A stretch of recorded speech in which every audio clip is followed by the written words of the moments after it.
Off we go. It's the Ryan Hartson Show on the BWC Network. I am Ryan Hartson. A lot of fun being with you here on a Friday. Just got done breaking down that Penn State mess. Now we're done with that. Done with that.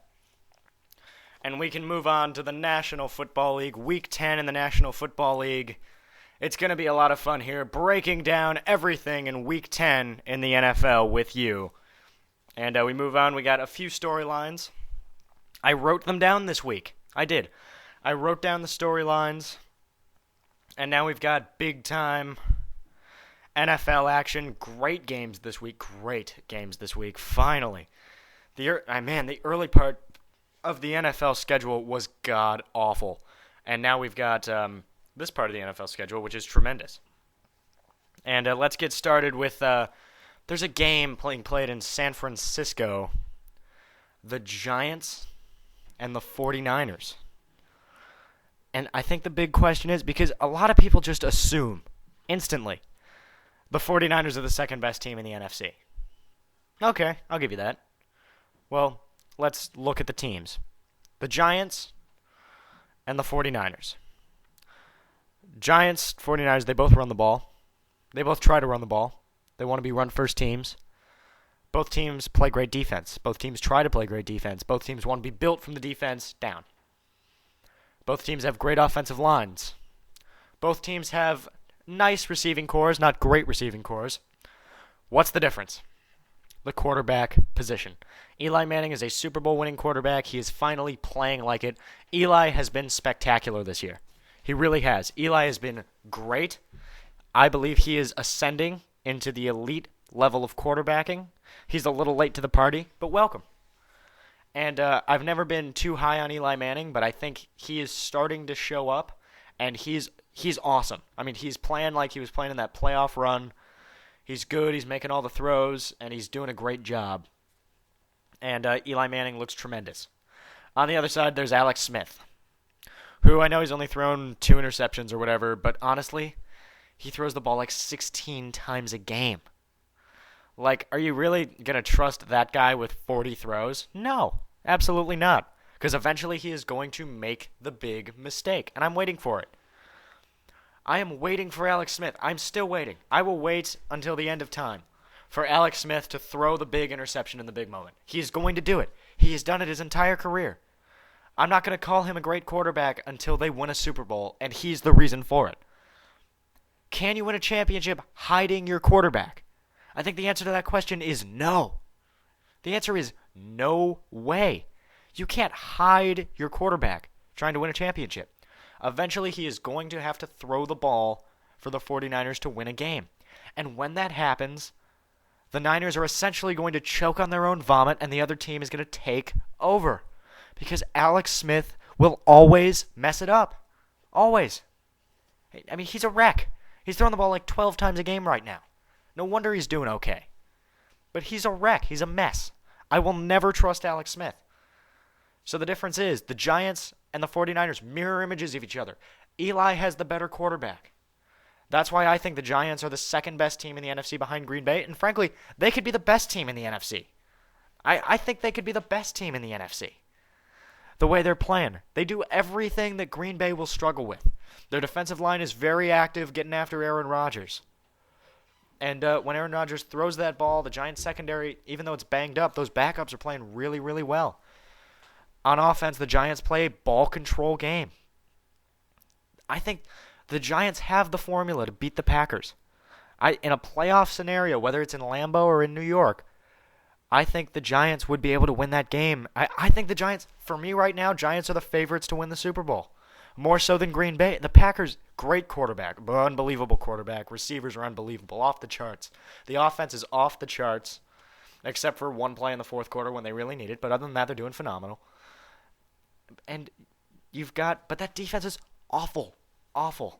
So if the Giants hold on to the ball forever and Aaron Rodgers has no time, you can beat the Packers the same way you can beat the Patriots. Same way. Get after Tom Brady and just hold on to the ball when you're on offense. The same way the Giants and Steelers beat the Patriots, they can both beat the Packers. The Packers have holes. They have massive holes on defense.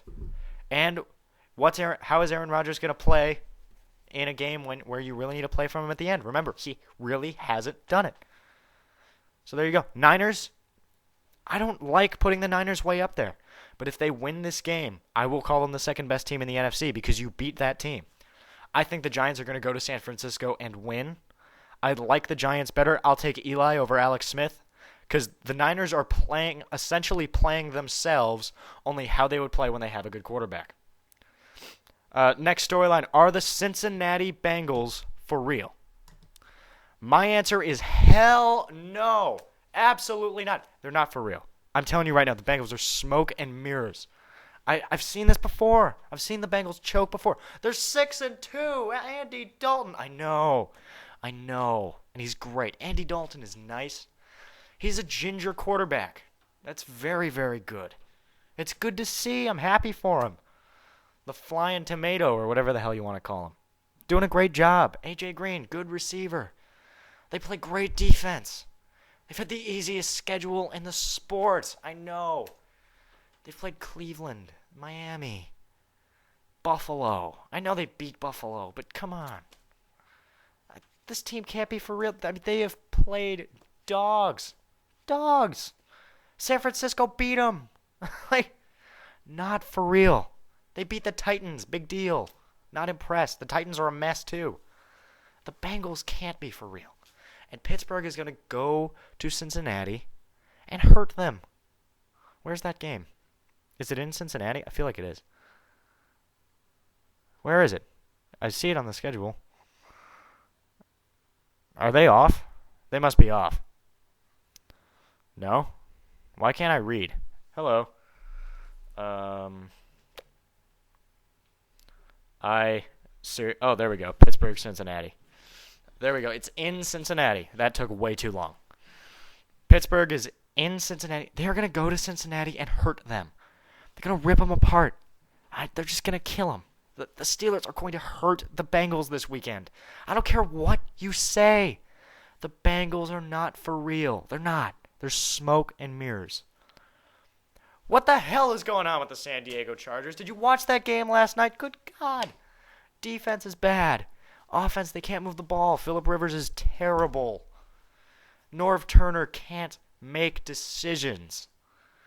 The Chargers are a mess. They're a mess. Why? How did this happen?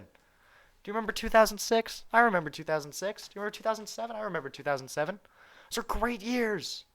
Great years. 14-2, 11-5. Running the ball. Great defense with Sean Merriman. Oh my God. Jamal Lewis, defensive tackle. Great players. Great players. Norv screwed it up. They go 8-8 in 2008. What the hell happened? 13-3 in 2009. Choked in the playoff game against the Jets. 2010, they missed the playoffs. They're going to miss it again this year. They're going to miss the playoffs again. They're going to lose this crappy division to frickin' Oakland. Oakland. Carson Palmer is good. He's not great. Phillip Rivers should never lose this division. Phillip Rivers is an elite NFL quarterback capable of doing unbelievable things. He is remember the J. Edgar Hoover movie? I am a remarkable young man capable of doing remarkable feats, or whatever the hell the quote is. Phillip Rivers is that guy. But Norv Turner holding him back. Norv. God damn. Norv Turner is messing it up for Phillip Rivers. Rivers should be winning Super Bowls. Phillip Rivers is doomed to a Dan Marino type career. And it's sad. It's sad. Poor Phillip Rivers. I just feel bad. And he's playing terrible. Having a really bad year. And it sucks. The Chargers are a mess. Fire everyone. That is what I'm saying. The Chargers are the team this year. Last year it was the Cowboys. This year it's the Chargers. Fire everyone and just start over. Start over. Last but not least, man, I'm fired up tonight. Last but not least, the Bears and the Lions going at it this weekend. Who is the real contender? Who is for real in that? Which one? One's 6-2, the other's 5-3. Both do things well. Maybe they're both for real. I don't know.